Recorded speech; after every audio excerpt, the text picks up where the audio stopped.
Welcome back, everybody, to another deep dive. Yeah. Today, we are going to be looking into something I think a lot of people are talking about, which is this whole idea of resilience. But we're taking it from a really interesting angle through the work of Braden. Yeah. Now, Braden is somebody who brings together ancient wisdom and modern science to look at some of the challenges that we're facing today. Yes. And one of the things that he's really highlighted in his work is this idea that the world is in a state of extremes that's unlike anything we've seen in recorded history. It is. And you know what's fascinating about his work is he doesn't just say this. He gives you really practical examples. And one of the examples that stuck with me was his story about a mining town where the mine shut down 9 years ago. Wow. 9 years ago, this mine shut down, and the people there are still waiting for it to reopen. Lives completely on hold, hoping things will go back to the way they were. 9 years is a long time. It is. Makes you think, how many of us are stuck in that same kind of waiting pattern? Waiting for things to go back to normal Yeah. instead of adapting to how things are now. You've hit the nail on the head because it seems as if we're all waiting for this thing called normal to return. But the reality is that what we were used to is no more. And this is where this concept of resilience comes in. We have to build the capacity to be able to thrive in these times. So it's not even going back. It's not about going back to the old normal. Yeah. It's about embracing a new one. Absolutely. Okay, so we're talking about resilience, but then you mentioned this idea of the world being in a state of extremes and how everything's kind of interconnected now more than ever. Yeah. What's the connection between those two things? I'm glad you asked that because one of the points that Braden really emphasizes is the interconnectedness of our world today through globalization.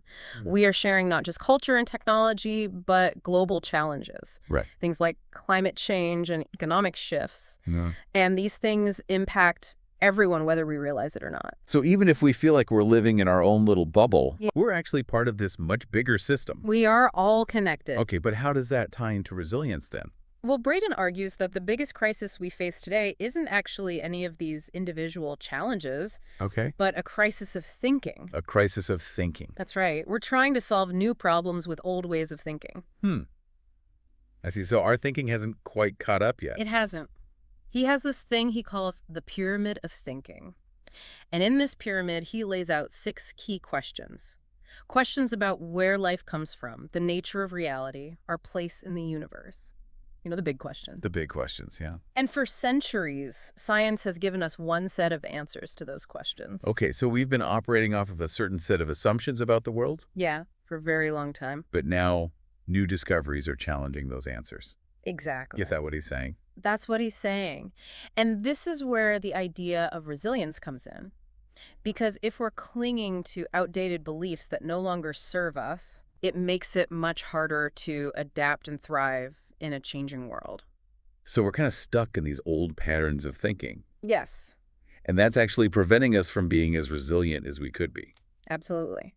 Okay, so what are some of these outdated beliefs then? All right. I'm curious to hear what science is now saying is different. Well, one of the big assumptions is this idea that life is random, Okay. that we're all just products of chance. Right. But new discoveries in fields like epigenetics and quantum physics suggest that there's actually a much deeper order and intelligence at play. Wow, that's a pretty radical shift. It is a radical shift. So we're not just random accidents. It appears not. There's actually some kind of purpose or design behind it. Yeah, a deeper intelligence at work. Okay, and what about this whole idea that we're separate from each other and the environment? That's another one. That's something I think a lot of people struggle with, Many people do. feeling kind of isolated and alone. And Braden challenges that assumption as well. He points to research that shows the profound interconnectedness of all living things.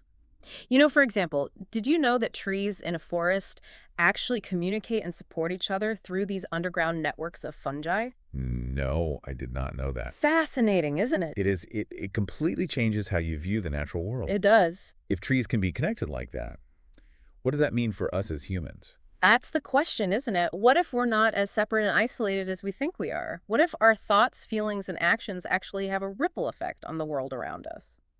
Okay, that's really making me think. It should. So if science is now showing that these old assumptions are wrong, what are the new answers? Well, instead of seeing life as random, the new discoveries are pointing to this deeper order and purpose. Okay. Instead of separation, they're revealing interconnectedness. Hmm. And instead of a linear view of progress, they suggest that civilization actually moves in cycles. Cycles. It's Cycles. interesting. What does he mean by that? Well, he looks at the rise and fall of past civilizations, and he finds patterns that repeat throughout history.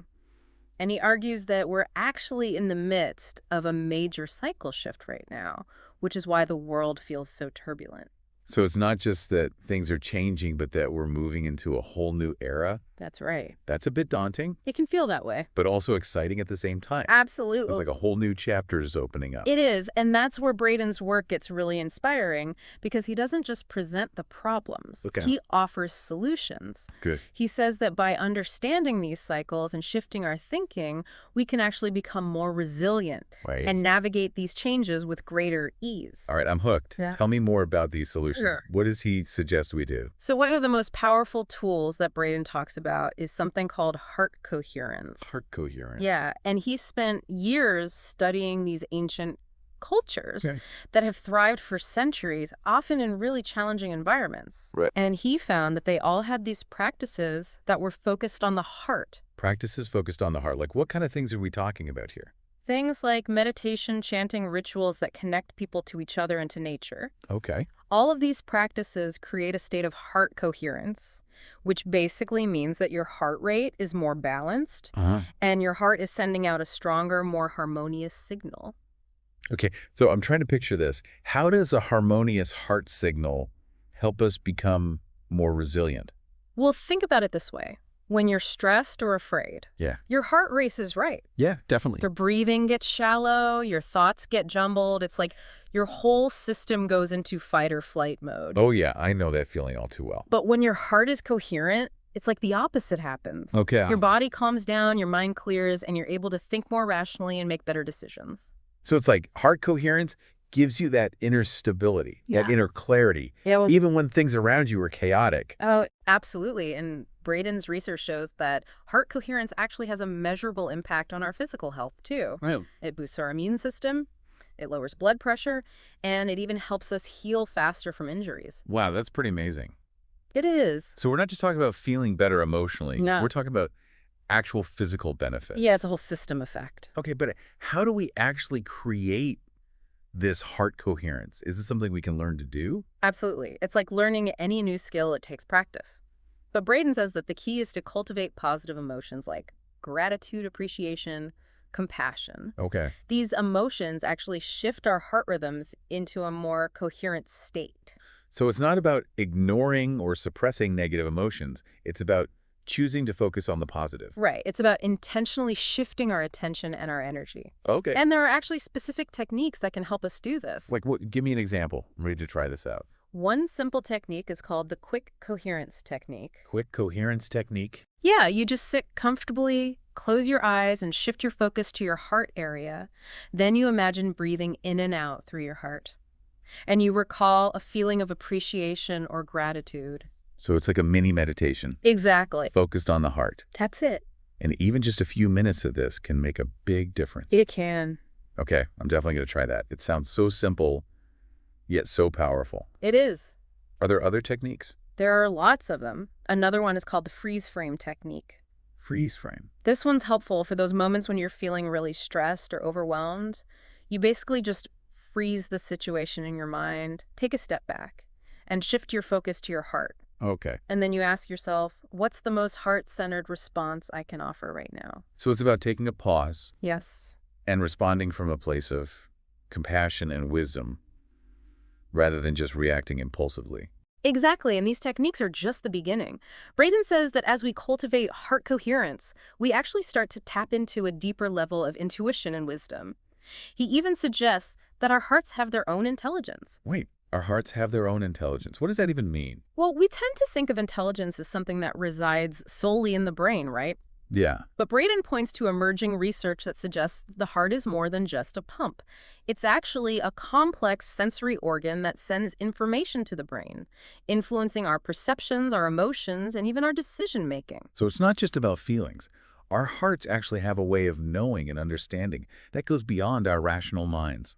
That's the idea, and this heart intelligence isn't something we need to develop. It's already within us waiting to be accessed. That is mind-blowing. It's like we have this incredible source of wisdom and guidance right within our own chests, and we've been ignoring it. So how do we actually tap into this heart intelligence in a practical way? How can we start listening to our hearts and trusting their guidance? One simple practice is to just regularly check in with your heart throughout the day. Just pause for a moment, take a few deep breaths, and just ask yourself, what does my heart say about this situation? Hmm. And it's not always about getting like a specific answer or solution. Sometimes it's just about noticing the feeling in your heart.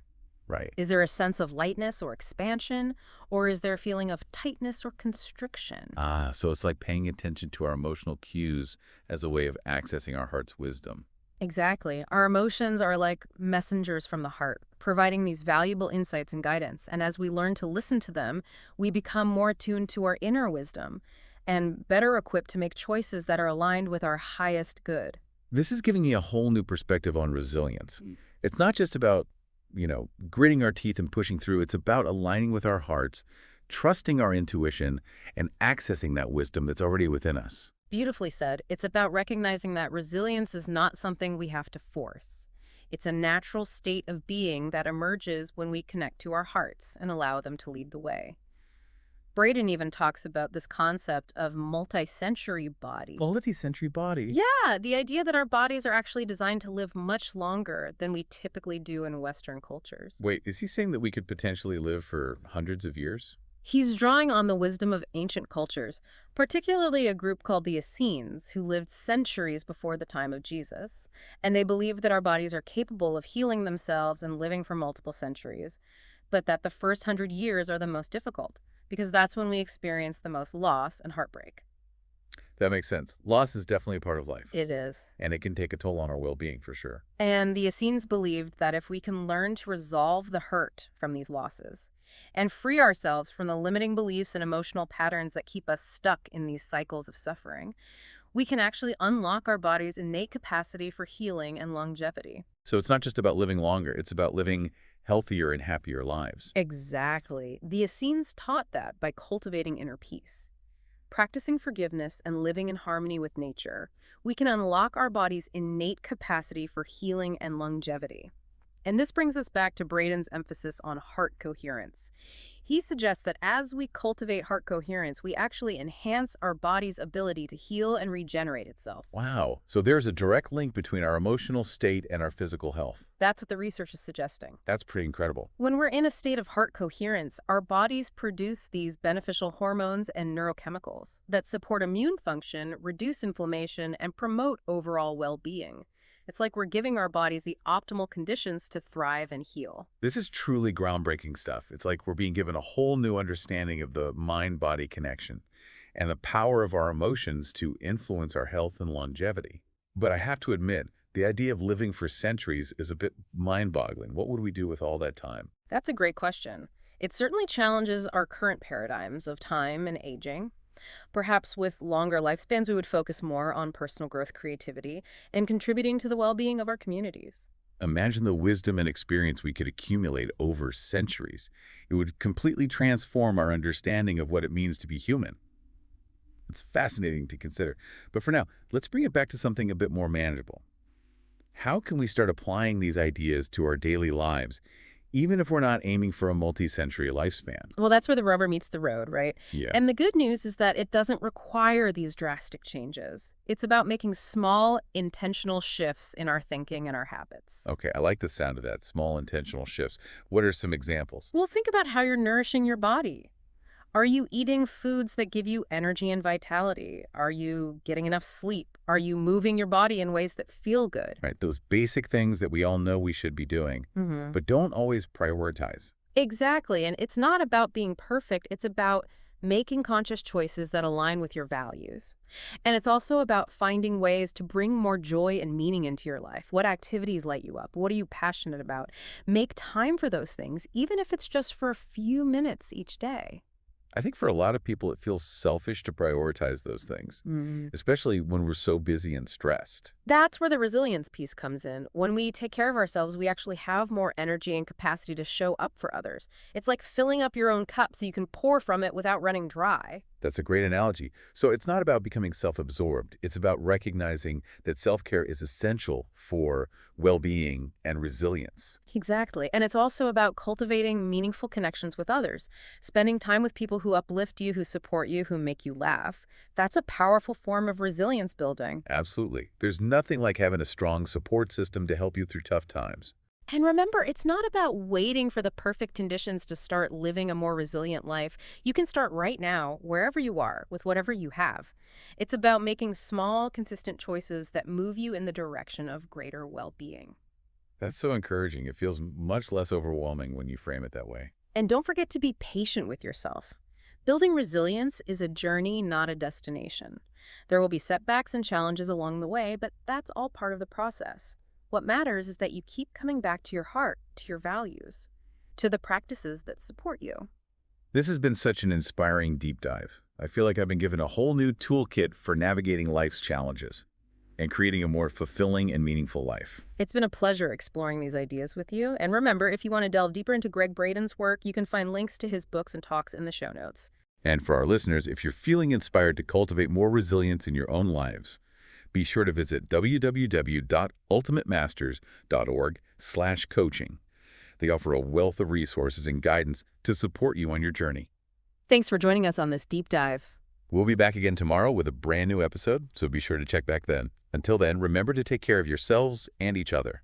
And may you find peace, joy, and boundless resilience in the wisdom of your hearts.